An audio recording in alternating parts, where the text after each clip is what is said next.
धनगर समाजाचा महादेव धनगर आला, आम्ही यावं कराच महादेव आहे, धनगर समाजाचा आहे, चालेल का हा महादेव धनगर?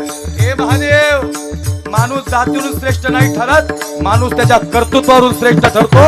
तुझं कर्तृत्व लय भारी आहे. आला महादेव आला. या कोढाण्याच्या मोहिमेत महादेव होता लढायला.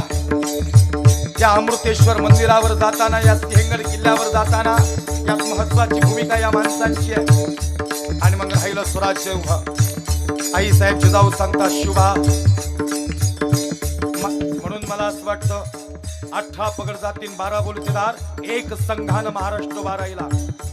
आम्ही जर समता बंधुता सांगायला लागलो की लोक म्हणतात समता बंधुता सांगतो. नाही नाही, डोक्यात दगडी घाला सांगायचं का कीर्तनात? कीर्तनात चांगलं सांगितलं पाहिजे, लक्षात नाही का? शिव छत्रपतींच्या तलवारीचा वारसा आणि महाराष्ट्राच्या भूमीचा अभिमान.